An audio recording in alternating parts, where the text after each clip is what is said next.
JJ, November 16th, on a Wednesday. It's cold outside, snowing out. Yeah. That can only mean two things. What can that only mean, Dad? It means football is going on and basketball is getting started. You ready to talk? I'm always ready. Let's do it. Okay, let's see what JJ ready to talk about. Let's talk about football first. Or would you prefer basketball first? Let's play the old hits and stick with football. All right, football. JJ, last week you picked 4 games. As did you. Yeah. We don't talk about me though. We just talk about you. How did you do last week? Not great, not bad. 2-1-1, I believe. Okay, so you won more than you lost. I did win more than I lost. Hey, you can't complain about that. What were the games you won? You gave LSU and 3 points to Arkansas. And you took Arkansas and 3 points. JJ, you know the old saying about being a Razorback fan, right? No, but I want you to enlighten me. They say, if you're not a Razorback fan, you're not chitlins. Okay. That's probably over your heads. You don't know what. No, I know exactly what you're referring to, but I've never heard anyone say that. But okay, all right. So how did we do? I had 3 points and you gave 3 points. Yeah, and neither one of us won. Okay, so it was a push. It was a push. All right. Alabama played Mississippi. It was a big, important game for both teams. You gave 12 points. You took Alabama and gave 12 points. I took Mississippi and those 12 points. How did you do? That was the one that I lost. How did I do? I won. That was the one. Okay. Note the singular that you won. All right. Well, I bet you just roared waiting for us to get to the Big Ten, right? Yeah, let's talk about those 2 games. Let's move on. Okay, Penn State and Maryland. Penn State was given 10 points to Maryland, and you gave those 10 points. And could have given double that, and still easily won it. Yeah, you could. I took those 10 points. I should have taken 3 times that, and I might have pushed. Yeah, Maryland was shut out for the first time in a few years. I think in the tenure for their head coach. But I like their strategy. There was a couple of times where they were in field goal range and on 4th down, in the late 3rd quarter, 4th quarter, they still went for it because they still wanted to try to win for the game. And obviously field goals are that was just going to be putting lipstick on a pig. So they could have gotten some field goals, but they got shut out because they were going for home runs, and they were not able to get those. No touchdowns from Maryland. Okay. Illinois. Yes. Illinois was on a semi-roll until they walked into the last 2 weeks. Then they lost to Michigan State 2 weeks ago, and last week they played Purdue. Yeah, and Purdue at home, and I don't know if the hype got to them or whatever. They started to feel themselves a little bit, but Chase Brown, the running back, he did the Heisman pose against Purdue in the first quarter, and then by the 4th quarter he was holding the L that Purdue gave him. So, normally the defense and running game are consistent and reliable, but the defense wasn't against Purdue, and they got into a situation where they needed to throw the ball in. Tommy DeVito was not able to do that. I mean, he took sack after sack. It was not good for Illinois. Okay, we're going to talk about 2 Big Ten games in a minute, but you mentioned, since we're on Illinois, excuse me, I want to talk about Illinois game this week. Michigan. Once upon a time, this will be a big game. Now, it's not much of a game. Will Illinois show up for that game, or will they continue their losing streak? I don't know. Michigan is, they play the same kind of brands of football that Illinois does. They don't really, have a vertical passing game that they put on display. Michigan's just better at it. It's at Michigan, right? It is. I cannot see. I mean, what's the spread? 18. It was double digits. I haven't looked. It's either lately. 18 or 18 and a half, and I just cannot. I cannot see a way for. I can see a way for that. Michigan State or Michigan only wins by 17. Okay. But I can't see a way that he's on it's record. 2 touchdowns. He's on record saying that. But we're not picking that game. We're going to pick 2 other Big Ten games. One other Big Ten game and then an SEC game. You ready to make those picks? Well, before that, I guess we should talk about the college football playoff. Okay. They announced the poll that came out yesterday. They announced their top 4, and it was the exact same as last week. Tennessee was 5 again, and LSU was 6, or was LSU was 6. Yeah, because USC was not. So basically, Tennessee is ahead of LSU right now. So I think I don't know. Tennessee has pole position. If Michigan and Ohio State have to play one another. Yes, they do. And not like it was in 2020.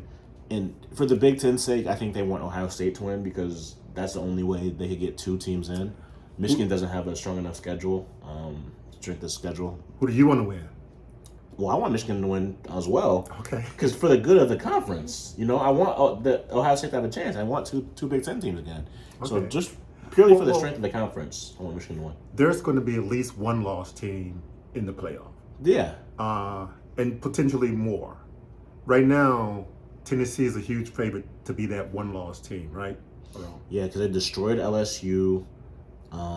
They beat Alabama. They beat Alabama, and they lost to Georgia. They did, but they lost by. The only team that came as close to them was Missouri, but that's another story. Yeah. Interesting. Will Tennessee survive their conference playoff and then their tournament to make it to the Final Four? Will TCU? Oh, TCU. I'm sorry, I think I said Tennessee. TCU. I guess so. They have Kansas State again in the Big 12 championship game. Yeah, if they get that, Kansas. It's not a foregone conclusion that Kansas State's going to get there, but it's most likely going to be Kansas State. I think Kansas State can still get there even if they took a loss, depending on some other things that played out. Well, who else is eligible? Because Oklahoma, is out. Texas, I don't think. Well, one lost USC team might jump a one lost TCU team. Yes or no? No, I'm talking about in the Big who TCU was going to play. Well, I think it'd be Kansas State, but I was saying a one loss. I thought you said a one loss TCU team could still make the playoff. Did you not say that, or did I mishear you? I was talking about the Big 12 playoff. I was talking about the championship game. Oh, okay. I didn't say the play. I meant championship. I misunderstood you. That's why I thought. All right. Anyway, that's enough Big 12 talk for the moment. I think TCU has an opportunity to go run the table and go undefeated and make it to the playoff. Okay. But I could see them losing to Kansas State. What say you? I see them losing to someone, even if it's Baylor. I think they already beat Baylor. I can see them losing. I have no confidence in their defense. Yeah. Their defense. They're a one-trick pony, and that's offense. Yeah. Got a great receiver though. Yeah, probably one of the first receiver to be drafted this coming year. Absolutely. But, okay. Enough with the Big 12, he says. But you still didn't answer my one question. What was that? Can more than one? Who would be the next one-loss team in line for the playoff behind Tennessee if there's two teams? Next one-loss team. Well,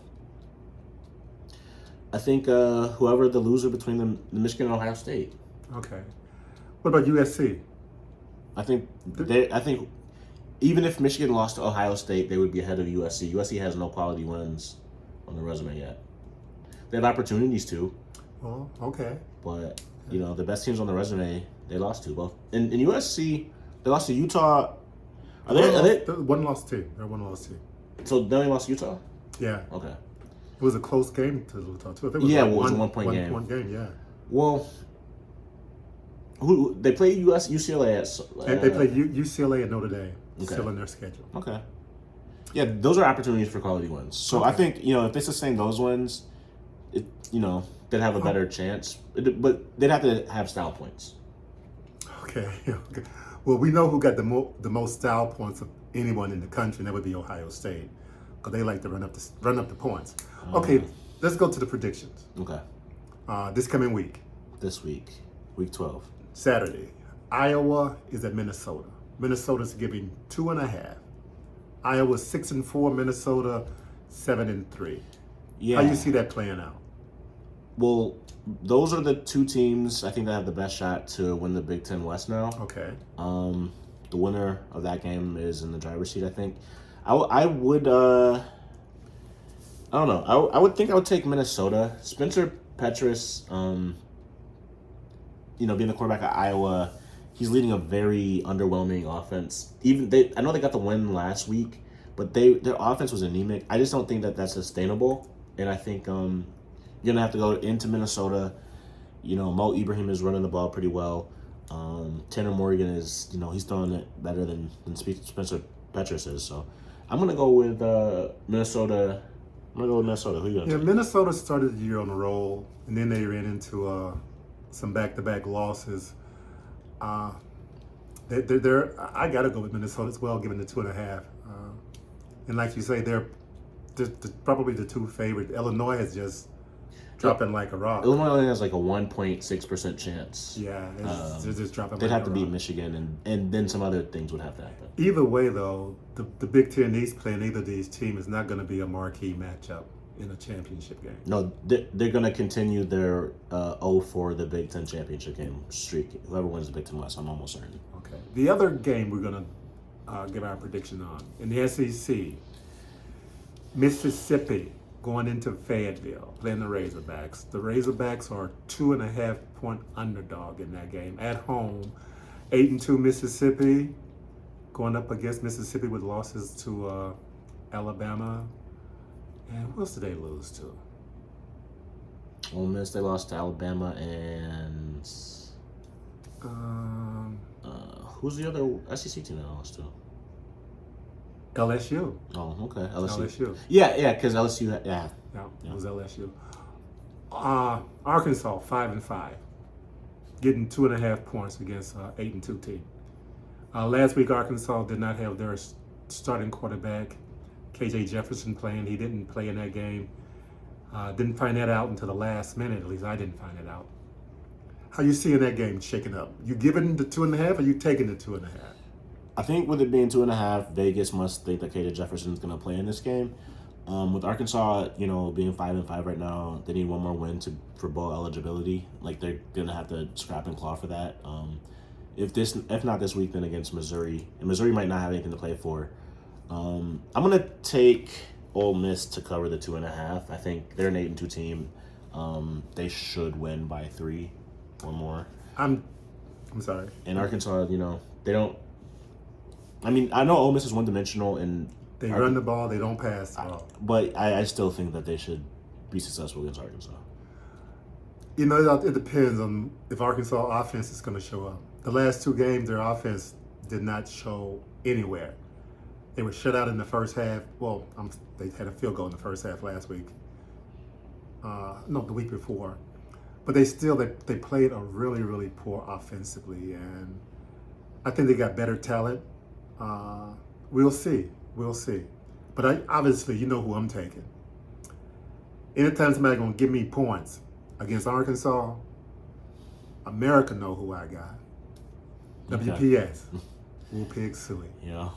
Well, hopefully that works out for us. No, it doesn't. No. I feel really good about those 2.5 points. Okay. So we got football covered. What else is going on right now? Since this is a Big Ten and SEC podcast, and since the Champions Classic last night featured Michigan State and Kentucky, Big Ten against SEC. We thought we'd cover that really quick. How did the SEC do? The favorited second ranked or fourth ranked Kentucky Wildcats, who were favored by 7, took Michigan State into double overtime. So should you be impressed by that? Where they lost by 6 or 8, I can't remember. It was a lot. But yeah, it was an impressive showing from Michigan State. They had a stout defense, a very, very effective rebounding scheme going on, and they had multiple cast of characters carrying them at different points at the time. Dre Hauser hit a flurry of threes in the first half that they needed. Yeah. Did the same in the second half. Malik Hall had 12 points in the first half, and Key baskets in overtime. very key baskets to end regulation, to send it to overtime, and then in overtime to send it to a second overtime.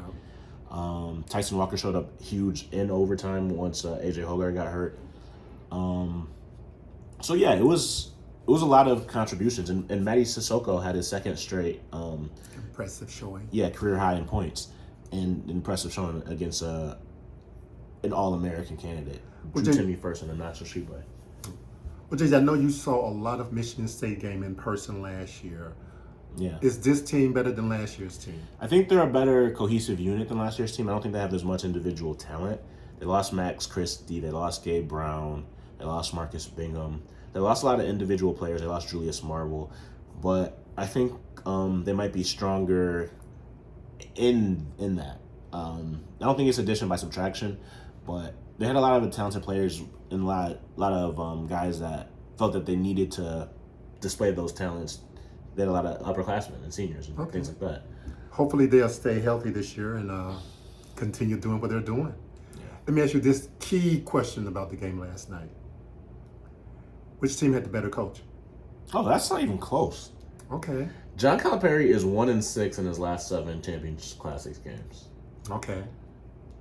I mean, if you gave Izzo Cal's players, I mean, it's not even close. So why do you think Kentucky is continuing to get these top echelons player, given that they don't have a top echelon or coach?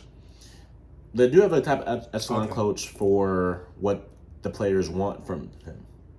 I mean, if you look at the all NBA teams, it's littered with Kentucky players. Okay. Devin Booker is one of the best shooting guards in the league. De'Aaron Fox had a huge night for Sacramento the other night. Point guard. Karl Anthony Towns. Like he gets guys to the NBA, and he gets guys. Well, that's what I was saying. He get the talent. Yeah, he's getting the talent, and then that talent is moving on to the NBA. But while he has the talent, he's pulling a Jimbo Fisher. Yes, no, you disagree? I think it's apples to oranges. I think basketball and football are such different. I mean, the management of 12 players is a lot different than the management of like 100 team. I think it's different. I also think it's still management though. Well, no, I mean Jimbo Fisher, Kentucky was one of the 8 best teams and ranked 8 best teams going into the NCAA tournament last year. Before they flamed, I mean it's a 1-game sample size and they did flame out. They did have an upsetting loss. But not only last year, the year before they didn't even make the tournament. Yeah, but that was an aberration. Okay. I don't think. I think he's overrated as a coach. I think calling him a Jimbo Fisher is disrespectful. I have no respect for Jimbo Fisher. As my daddy, my hero, would say, I'll let you have it. Okay, so will statistics and numbers. I'll let you have it. And any empirical data. Okay, I'm sorry. I'll let you have it. All right. Well, anything else? Well, we did football, we did basketball. You got more? I think we'll leave the gymnastics and golf talk for next time. Next time it is. All right. Well, again, until we meet again, Who Day? WPS. Well, Big Suey. I'm out of here.